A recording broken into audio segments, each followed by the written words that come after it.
السلام عليكم. النهارده ان شاء الله هنعمل وصفه سهله جدا. هنعمل الملبن الاحمر بحشوه السوداني. تعالوا نشوف مع بعض واحده واحده هنعمل ايه، ولو عجبكم الفيديو فضلا الاشتراك في القناه.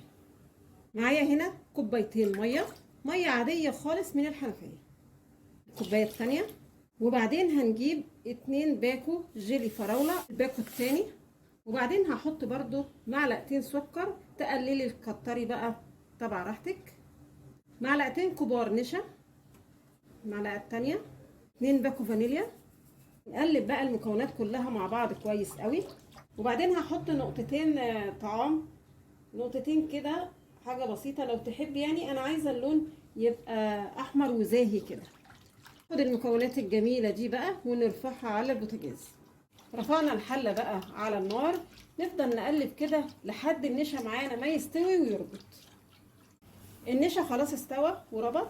بصوا السمك تقل معايا حتى في التقليب. هفضل بقى كده برضو افضل اقلب كده حوالي دقيقتين 3.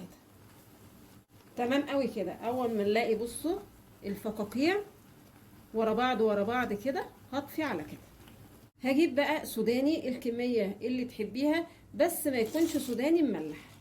واقلب كده السوداني مع الجيلي. طبعا انا طافيه النار، بقلب كويس قوي. ولازم النار تكون مطفيه اول ما احط السوداني، علشان السوداني معانا ما يطراش. يعني انا عايزه الملبن برضو يبقى السوداني فيه مقرمش. بعد كده هجيب قالب فرشت فيه بقى كيس تلاجة، وهنزل كده بقى بالجيلي.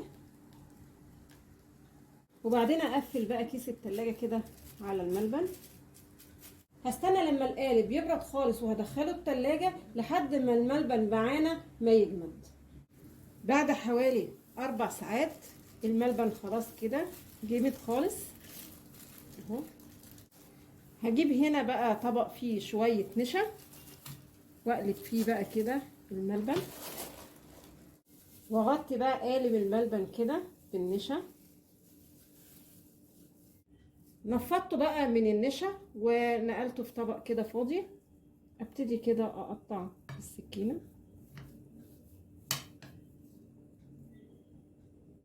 وده الشكل النهائي معانا للملبن. عايزه بقى اوريكم النتيجه اهو. بصوا، عايزه اقول لكم طعمه حلو جدا جدا. وزي ما انتم شايفين الطريقه مفيش اسهل من كده. يا رب النهارده الفيديو يكون عجبكم، وانتظرونا ان شاء الله بفيديو جديد.